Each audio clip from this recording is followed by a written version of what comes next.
मुझे अच्छे से याद है 16 दिसंबर के दिन मैं स्टॉक मार्केट में एंट्री ले रहा था और मैंने जो शेयर खरीदा उस शेयर का नाम था बर्गर किंग। जी हाँ, वही बर्गर किंग जो बहुत दिनों से न्यूज़ में था। और ये बात है 16 दिसंबर 2020 की, जब मैंने इस शेयर में एंट्री ली। और मैंने एंट्री ली इस शेयर में 213 रुपए पे, क्योंकि ये स्टॉक बहुत ज्यादा न्यूज में था और रोज खबरें आ रही थी कि बर्गर किंग ने अपने इन्वेस्टर्स का पैसा 3 गुना कर दिया है। मैं भी लालच में था। मैंने भी कहा चलो एंट्री लेते हैं बर्गर किंग में, देखा जाएगा जो होगा। और आप यकीन मानिए, मेरे एंट्री लेने के अगले ही दिन ये शेयर पहले 180 रुपए गया, फिर 160 गया। कुछ दिनों बाद ये शेयर 150 के आसपास आ गया और ये धीरे धीरे गिरता हुआ 130 रुपए तक गया और आखिरी में ये 108 रुपए का लो बना गया।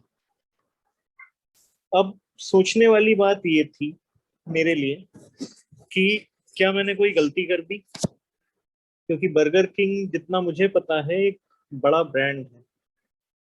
It is a big brand.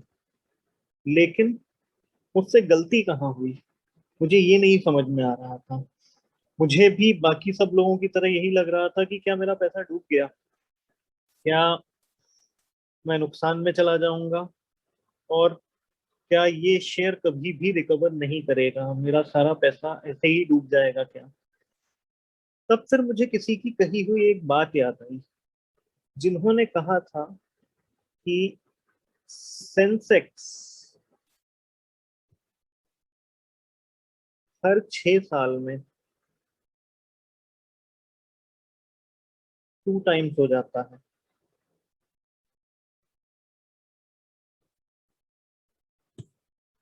अब इसका मतलब क्या हुआ? सेंसेक्स यानी इंडियन स्टॉक मार्केट, जो एक्सचेंज है, वो हर 6 साल में 2 गुना हो जाता है।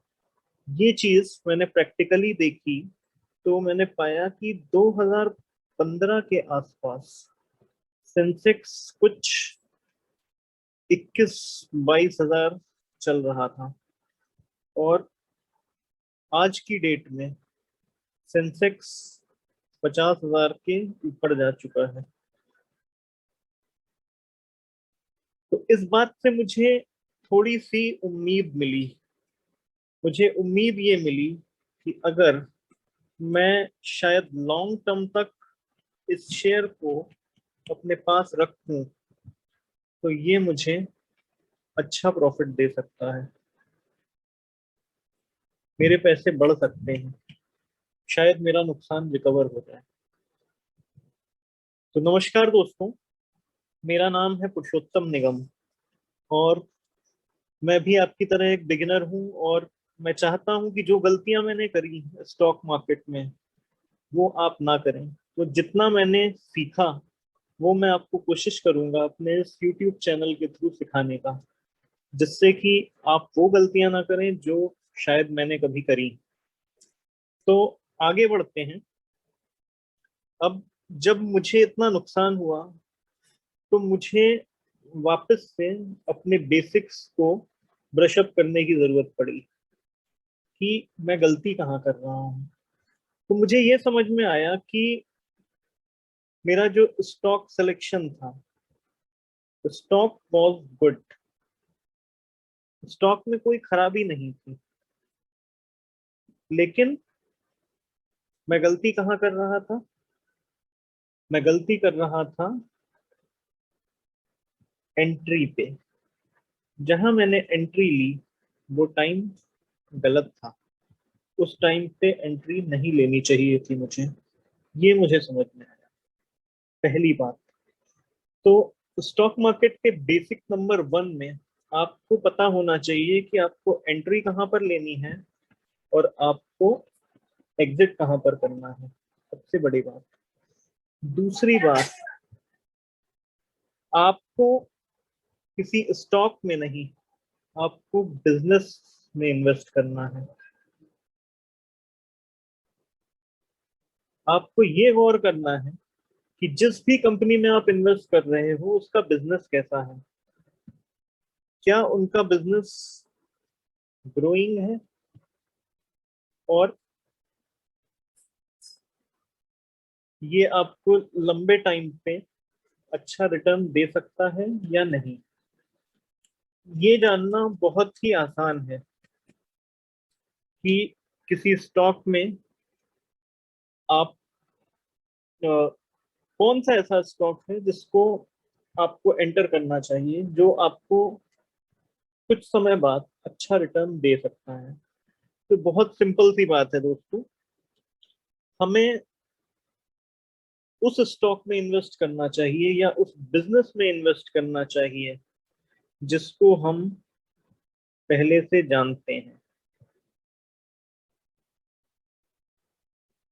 Right, knowledge. अब ये नॉलेज आपको कैसे होगी, एक सिंपल सी बात है। मैं आपको बोलता हूं कि हम बाटा के शूज पहनते हैं,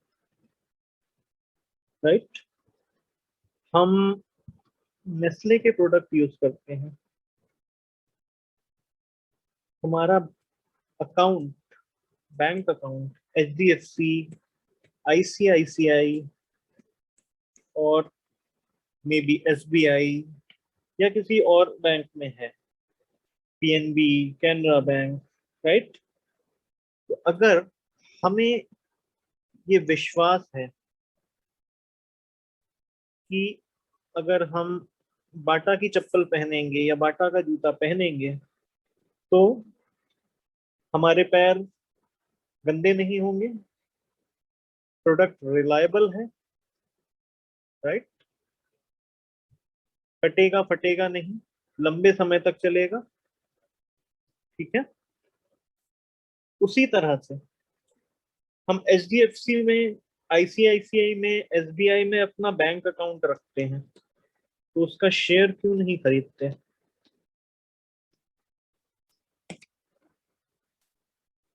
राइट। हम नेस्ले के प्रोडक्ट यूज करते हैं, नेस्ले के तमाम सारे डेयरी प्रोडक्ट यूज करते हैं, लेकिन हम उनका शेयर क्यों नहीं लेते।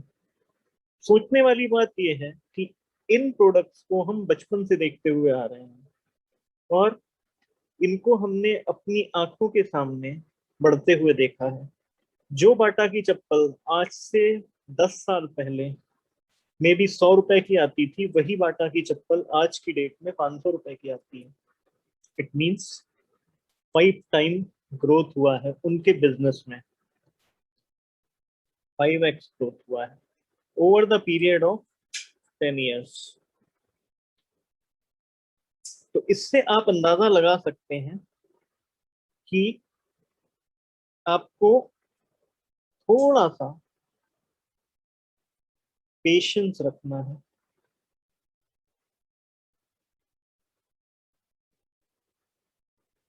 बिना पेशेंस के आपका इंटेलिजेंस धरा का धरा रह जाएगा। आप पेशेंस रखिए और उसके साथ में हमेशा आप एक लॉन्ग टर्म का होराइजन लेके चलिए।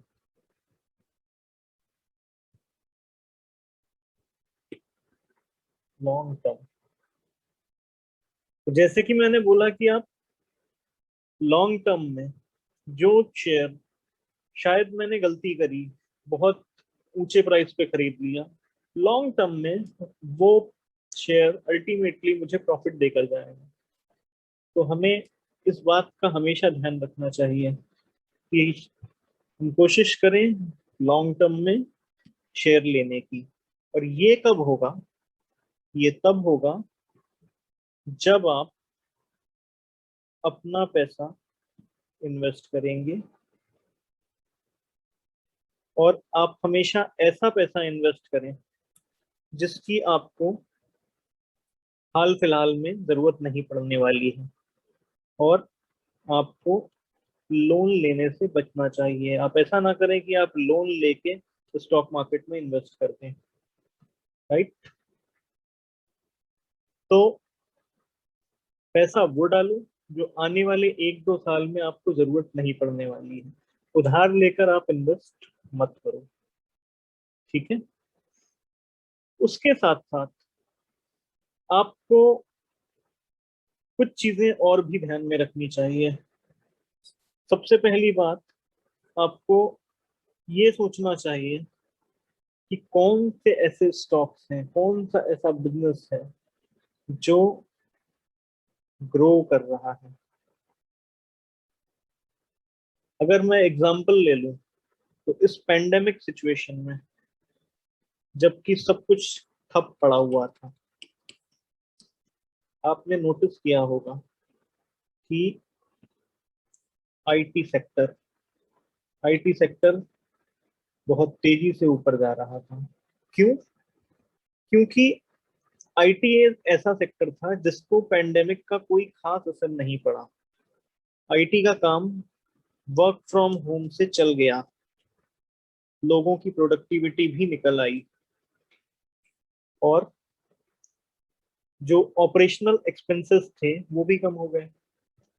तो आईटी एक ऐसा सेक्टर था जो पेंडेमिक सिचुएशन में बूम पर था। तो हमें ये भी देखते रहना चाहिए कि हमारे आसपास का एनवायरनमेंट कैसा है, उसके हिसाब से हमें ट्रेडिंग या इन्वेस्टमेंट करना चाहिए, राइट। कौन सी ऐसी चीज है जो मार्केट पे इम्पैक्ट डाल सकती है? पेंडेमिक हुआ तो पेंडेमिक की वजह से आईटी सेक्टर और अच्छा बिजनेस कर पाया। आजकल हम लोग जूम पर मीटिंग करते हैं, हम लोग माइक्रोसॉफ्ट टीम्स यूज करते हैं, हम लोग गूगल मीट यूज करते हैं। आपको पता है ये ग्लोबल बिजनेस टाइकून्स, इनका बिजनेस 2 टाइम्स 3 टाइम्स हो गया बिकॉज ऑफ दिस पेंडेमिक। इनके लिए एक अपॉर्चुनिटी थी। तो वैसे ही आपको भी थोड़ा सा अवेयर रहना पड़ेगा कि आपके पास में कौन सी अपॉर्चुनिटी है शेयर मार्केट के थ्रू पैसा कमाने की। और यहाँ पर हम लोग पैसा कमाने आए हैं, पैसा गंवाने नहीं आए हैं। तो हमेशा ध्यान रखिए कि ये आपका हार्ड अर्न मनी है, इसको आप सोच समझ के इन्वेस्ट करें। तो थैंक यू फ्रेंड्स, आज के लिए इतना ही। अगले वीडियो में मैं कुछ और बातें लेके आऊंगा जो शायद आपको हेल्प कर सकती हैं। Thank you so much. और एक डिस्क्लेमर देना चाहूंगा, ये सजेशन जो भी है मेरे, ये एजुकेशनल पर्पज से हैं, और इसमें मैं कोई स्टॉक का रिकमेंडेशन नहीं देता। और आपको जो भी स्टॉक्स लेने हों वो आप अपने फाइनेंशियल एडवाइजर्स या अपना खुद का इंटेंट यूज करके लें। Thank you so much. We will be meeting soon.